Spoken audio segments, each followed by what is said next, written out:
Estamos de regreso en Matinal. Muchísimas gracias por su sintonía. Y ahora les presentamos nuestro siguiente invitado. Se trata de Charles Mariotti Jr., quien es diputado por la circunscripción 1 del Partido de la Liberación Dominicana. Le damos la bienvenida.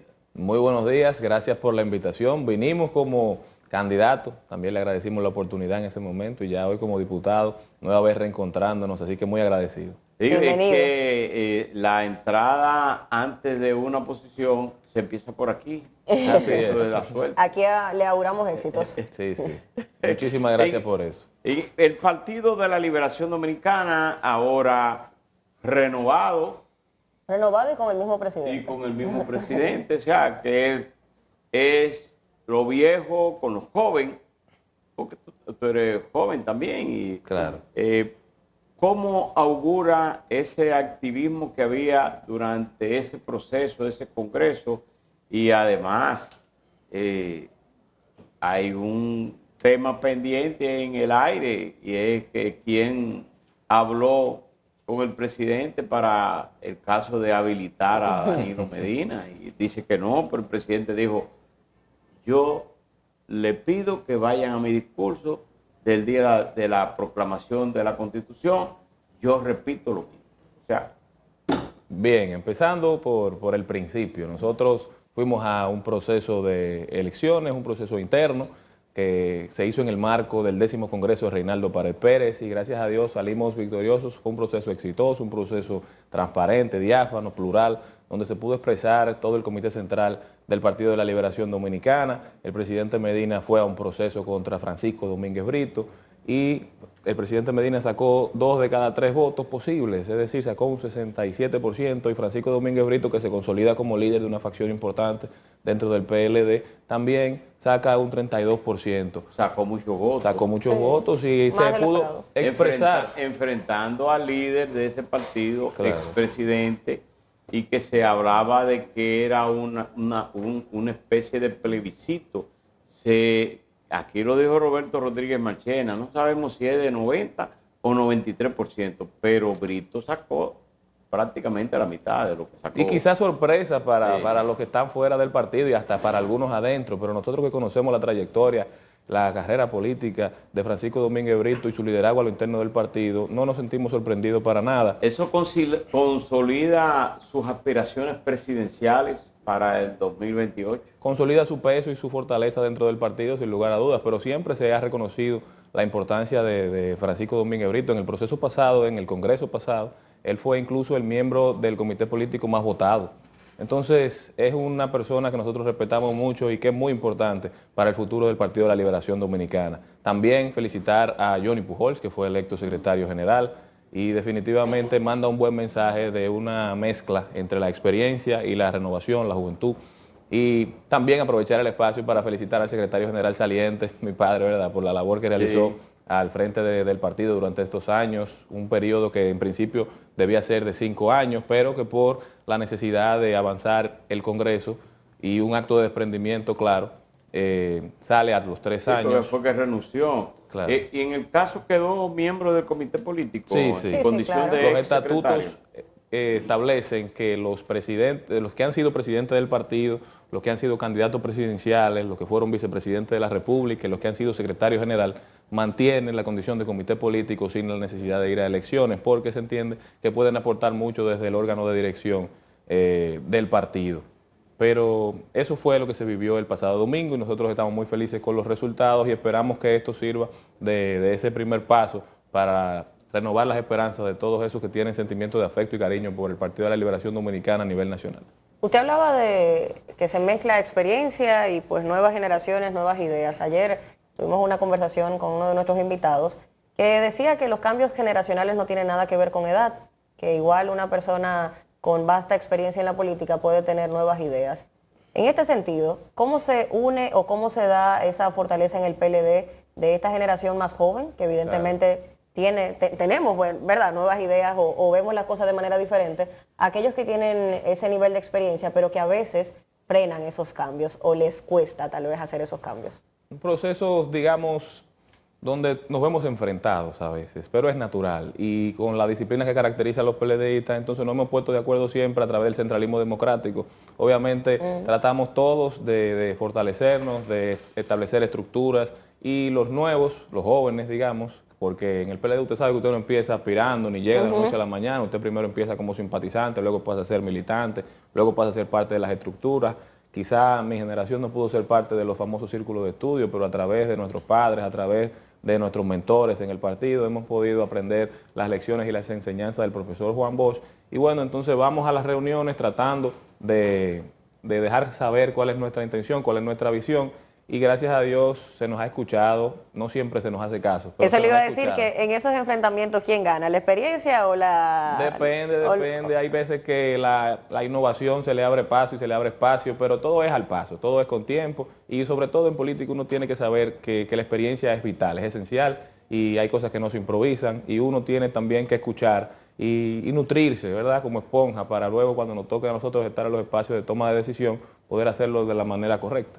En el caso del ex candidato presidencial en el 2020, que fue Gonzalo Castillo, rechazó ser el puesto, ¿verdad?, de miembro del comité político. En el caso de Abel Martínez, quien es en condición de ex candidato, es miembro del comité político, sin embargo, se nota también en un perfil bajo. ¿Cuál va a ser el papel de esta, tú que estás dentro del PLD, qué se cuenta, qué se dice en torno a estas dos figuras? Bueno, lo que pasa es que en el marco del Congreso estamos primeros abocados a terminar bien. Entonces todo el mundo estaba haciendo un trabajo a lo interno del partido, o muchas de las personas que forman parte de los organismos de dirigenciales del partido. Entonces ahora estamos en otra etapa y creo que el rol que ellos jugarán será preponderante y que se sentirá mucho más hacia afuera, hacia la sociedad, como debe ser, porque es a la sociedad que tenemos que hablarles. A veces los partidos políticos y los políticos nos enfocamos en hablar entre políticos. Yo siempre he dicho que tenemos que sacar la conversación a las calles y que la gente sienta que realmente somos ese puente entre sus problemas y las soluciones. Y ese es el trabajo que estamos haciendo, tanto desde el Congreso de la República como desde el partido. Y quiero hacer la acotación sobre un tema que ustedes trataban más temprano, que es el tema de los vapes, de los Juuls. Sí. Recientemente nosotros sometimos ya un proyecto de ley que viene a regular los vapes y los Juuls y los cigarrillos electrónicos en República Dominicana, que hoy en día no están regulados, y fue una de nuestras promesas de campaña, y gracias a Dios encontramos personas que piensan igual que nosotros en la Cámara de Diputados. ¿En ese proyecto qué tú planteas? Básicamente estamos dando un primer paso para la regulación, porque hoy en día no están regulados. Estamos promoviendo que se prohíba la venta a menores de edad, porque hoy en día no lo está, hay un vacío legal, que se prohíba de manera implícita y tácita también, que se prohíban de los centros educativos, porque realmente la Asociación Dominicana Antitabaquismo, ADAT, dijo hace un tiempo en un estudio que publicó que los principales adictos a estos elementos son jóvenes entre 14 y 21 años. Entonces, cuando tú tan joven te enfrentas a una adicción a la nicotina, que valga decir que es una de las drogas que menos sentido hace, porque lo único que hace la nicotina es hacerte adicto a ella. Entonces, los jóvenes se ven bombardeados por esta publicidad. También estamos limitando los lugares donde pueden ponerse publicidad, estableciéndole multas a los minoristas que le vendan a menores de edad y estableciendo multas a los reincidentes también. Entonces, un régimen de consecuencias que viene a proteger a nuestra niñez, a nuestra infancia. Yo no creo en un estado paternalista necesariamente, pero a la juventud, a los niños sí hay que protegerlos.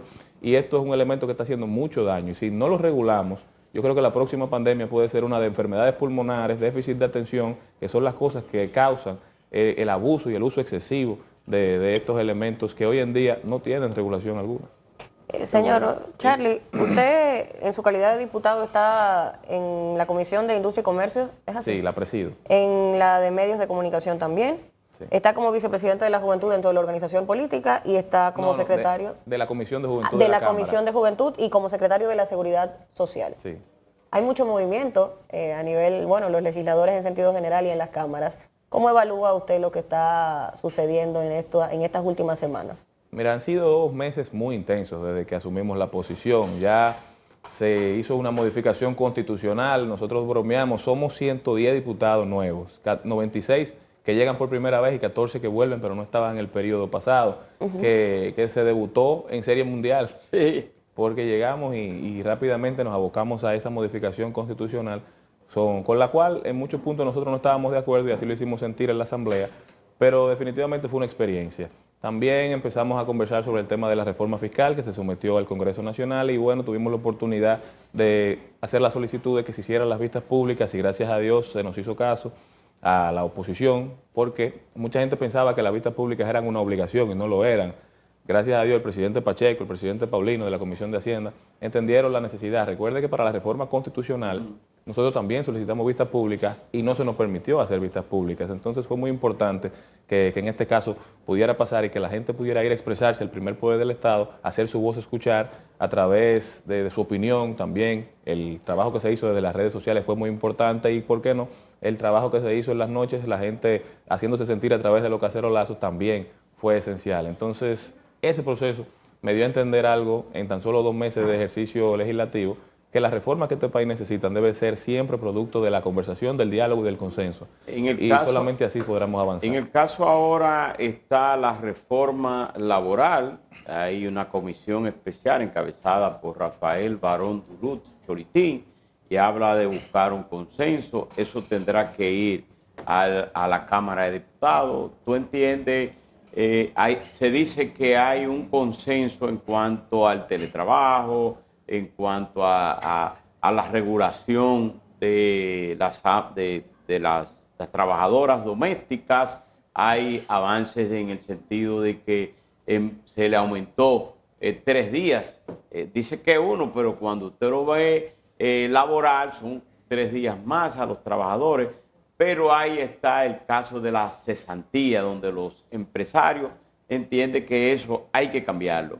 Tu opinión, cuando eso llegue allá a la Cámara de Diputados, ¿cuál es tu parecer? Que mañana empieza la lectura por parte de la comisión. Pero en el Senado. En el Senado y luego ya. Y estamos analizando el proyecto, pero la realidad es que el empresariado ya ha dicho que no es natural que llegue un proceso al Congreso sin antes haber sido producto del consenso, cuando hay espacio para tener conversaciones. Ahí está el CES, que es el Consejo Económico y Social, que es el organismo que establece la Constitución para que se tengan las conversaciones con todos los sectores productivos del país antes de llegar al Congreso de la República. Es que llegó eso llegó ahí y no llegó a consenso en cuanto a eliminar la cesantía. Y después los 3 sectores que tienen que ver, que son los trabajadores, el gobierno y las centrales sindicales, tienen más de cerca de 5 o 6 años discutiendo el caso. A ellos lo que les interesa es eliminar la cesantía. No hay consenso sobre eso. Primero porque los trabajadores a través de las centrales dicen que no. El gobierno no se mete, ni el gobierno pasado, porque se discutía también el gobierno pasado, ni tampoco este gobierno quiso meter las narices en cuanto a ese problema. Entonces, ahí no va a buscar consenso. Lo que pasa es que siempre tiene que haber la conversación y la línea abierta del diálogo, porque hoy por hoy el gobierno tiene una mayoría avasallante y posiblemente aplastante en ambas cámaras. Entonces, si ellos ya decidieron aprobar su reforma laboral como la sometieron, entonces no vale de nada que nosotros ni siquiera opinemos sobre el tema, como pasó con la constitucional, que a pesar de que todos los sectores o muchos de los sectores que fueron... ¿Usted de acuerdo que se elimine la cesantía? Lo que pasa es que yo creo que es una conversación que hay que tener y tenerla de manera clara, porque el sector productivo no puede verse afectado, pero también tenemos que poner hacia adelante todos los derechos adquiridos que tienen los trabajadores históricamente. No podemos seguir lacerando y cargando a la clase trabajadora dominicana. Eso es una conversación que tenemos que tener en el Congreso Nacional. Entonces, ahí no hay consenso válido. Pero yo espero que la decisión que tome el gobierno, que es quien tiene mayoría tanto en el Senado como en la Cámara de Diputados, no sea una decisión en contra de los trabajadores dominicanos. No, y ojalá tampoco se tomen decisiones radicales, de que de repente digan, pues salió la reforma laboral y nos quedamos también sin reforma laboral por el bloqueo que tiene la cesantía. Tenemos pendiente todavía el Código Penal, que las causales han bloqueado el conocimiento, la aprobación de esta legislación que evidentemente nos colaborará en muchos temas. ¿Qué dice la Cámara de Diputados o de manera personal usted sobre esto? Mira, nosotros hemos estado conversando sobre la importancia de la aprobación de este Código Penal, que era uno de los temas que más nos preguntaban en campaña. Sin embargo, en estos 3 meses todavía no hemos tenido la oportunidad de conocer el proyecto o de que llegue al Pleno de la Cámara de Diputados nueva vez. Y ni se habla ya de Código Penal con todas estas reformas. Aquí vuelvo y reitero la necesidad de que la gente entienda que desde la Cámara de Diputados nosotros somos el puente entre los problemas de la sociedad y las soluciones. Si no es así, y lo he dicho a mis colegas, siempre seremos muchos, no importa si somos 190, 170, 50, como dicen algunas personas, Si nosotros no nos abocamos a solucionar los problemas de la gente, a tratar de que los proyectos que se aprueben en la Cámara de Diputados sean los proyectos que tienen la capacidad de cambiarle la cara a la República Dominicana y de que alcancemos ese nivel de desarrollo del que todos sabemos que somos capaces de superar los escollos y los problemas tradicionales que tenemos como sociedad, no importa cuántos seamos, siempre seremos muchos. Entonces yo quisiera que en esta legislatura por lo menos pudiéramos conocer el Código Penal, que sea un proyecto de tanta importancia como alguna de las reformas que ha estado sometiendo el gobierno, porque definitivamente que sin la intención, sin el interés político de parte del Ejecutivo, será muy difícil lograr la aprobación definitiva de este Código Penal que viene a romper con la disparidad de un Código Procesal Penal de hace 20 años y un Código Penal de hace más de 200 años. ¿Está de acuerdo usted con las causales?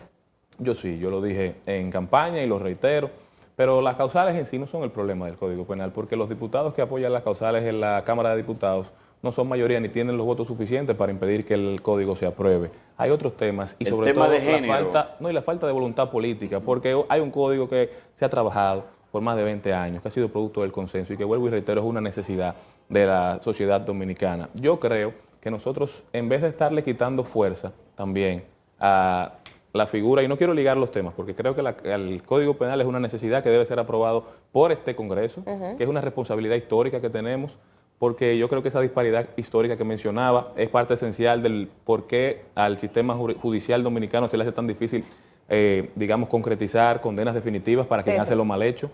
Pero creo también que nosotros debemos terminar de aprobar de una vez por todas la ley de referéndum, no necesariamente para estos temas, pero ¿por qué? Porque cada vez que analizamos las mediciones, el partido mayoritario en República Dominicana en estos momentos es ninguno.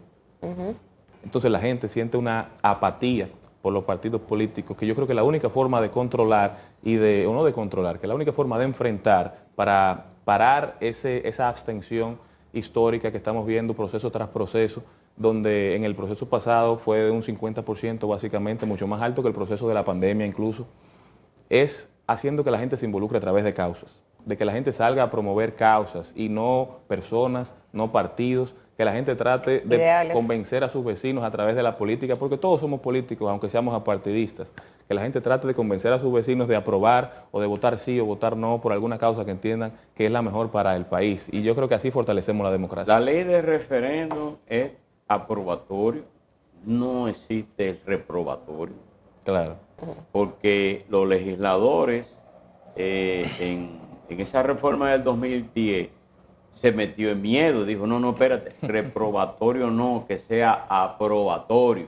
Entonces, debiera haber el reprobatorio, porque hay que consultar a la población si está de acuerdo o no. Yo creo que sí, porque esa Constitución del 2010, que si bien es cierto que puede tener oportunidades de mejora, gente como don Milton Ray Guevara ha dicho que es uno de los elementos constitucionales más completos de toda la región. Lo que pasa es que a esa ley le faltan... Porque él la promovió y se hizo un trabajo profundo. Y también profesionales internacionales han reconocido el valor que tiene la pieza legislativa. Lo que pasa es que a esa Constitución le faltan más de 60 leyes complementarias para que sea un elemento mucho más robusto. Y entonces yo creo que a eso es que nosotros como Congreso debemos abocarnos, a fortalecer la institucionalidad, a fortalecer las leyes y sobre todo aprobar leyes como el Código Penal, aprobar la ley de agua, aprobar todas esas leyes que pueden realmente cambiarle la cara a la República Dominicana y no estar como Congreso cumpliendo solamente los deseos de perpetuar un legado pétreo que pueda tener una persona.